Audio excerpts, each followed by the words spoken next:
So let's talk about why just say no and other such things don't seem to work when it comes to the people we care about in addiction and recovery.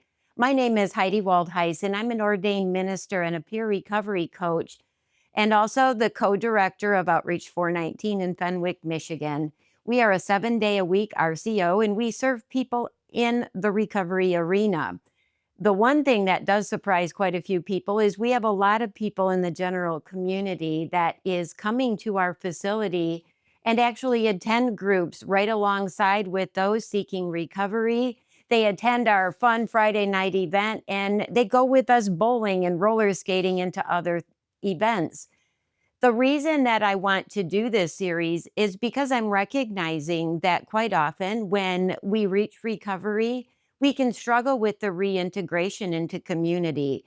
Sometimes that's due to just a simple lack of education, or maybe some knowledge isn't known on the other side of things. Like, what can you expect when people are coming back in to my community or my home or this and that?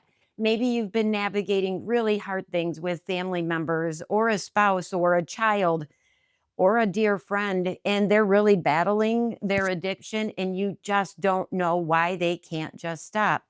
I want to talk about those things because I believe that a community that works together, all of us, whether we're in addiction, recovery, or we're just the general community, I believe that if we all come together, we're going to form that full circle that's going to make everything easier for everybody. And that includes the general community. I wanted to start today and talk about topic number one. Why can't they just stop? Like, stop. If you love me, you just stop. All the different things that I've heard other people that are walking recovery or sobriety have heard. And I'm sure you've often wanted to say that again, or maybe you actually have. And I'm not here to judge that because trust me, I get it. This is a hard, difficult course to navigate. This isn't an easy route, and having information makes it easier. So I'm here for that. So, why can't they just say no? I'm going to start out by saying one thing first. I promise you, the chances are more likely than not that they love you dearly. I'm speaking from experience as a person in recovery myself. There was nobody on the planet that I loved more than my 6 kids, and I promise you, if love for my 6 kids could have kept me from addiction, I never would have had an addiction to alcohol. So, why is it that me, a mom with this unbelievable love for her kids, still made the choice to pick up that drink, put it to my mouth, drink it, usually to blackout drunk? Mine is based in trauma. We often don't stop to think, what is the reason they're drinking? Because what I found out, it's much like tending to your yard. I know a lot of us really spend a lot of time to make our yards look really great. And sometimes you can get to what I like to call a beautiful flower, dandelions, because they grow at my house. But in a lot of yards, there's an active war that goes on to keep those dandelions out of the yard. There's a simple example that might help you understand this a little bit. Let's say the dandelion is your loved one in their addiction, and you go through and you're just like, just stop. So you're going to take that dandelion right out, but we forget what's underneath there. It's the root, it's the part that it grew from. In order for that dandelion to truly be removed from your loved one's life, it means taking the time and following the right procedures, and that will be dictated by your loved one as to how that will be removed from their life. I promise you, remarkable things happened when we heal the source and the root of our addiction situations. We want to say no. I promise you. The person who is in active addiction, they don't want to be in active addiction. I know it may seem like we do. I know it seems like we'll move heaven and earth to get whatever it is that we need to use. And we do that. And yes, that's what drives us. But it's not because we don't care. It's because by the time we've gotten to that point, we've rewired up here. Our brain no longer looks like it did prior to when we began that. When you add that to a brain that's already been harmed by abuse or trauma, we have a recipe for disaster.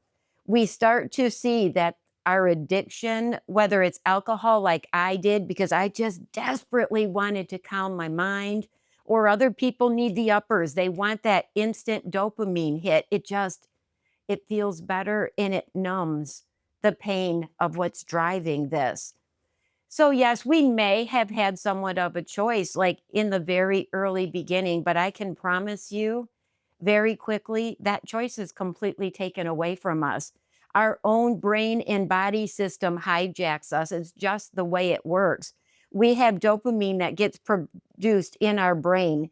When that gets depleted and you can't produce it naturally, you are desperately trying something to find that hit. Like you need it, you need it, you need it.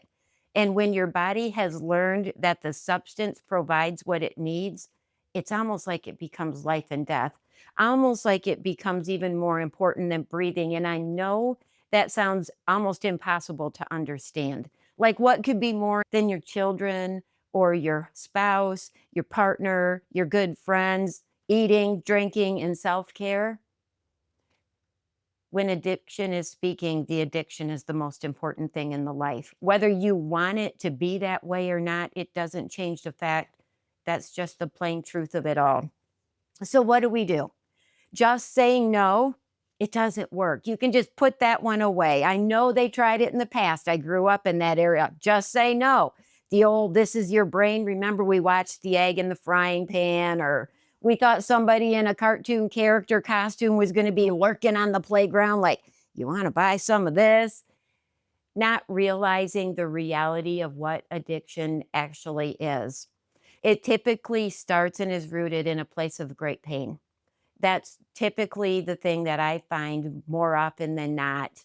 The more I talk to people, the more I'm understanding the profound need to actually heal the root cause of this. And then I promise you, after that healing, that person you love so much is far more likely to say no to the substances and yes to actively living life again. What they need, though, is community. And at Outreach 419, that's exactly what we're all about.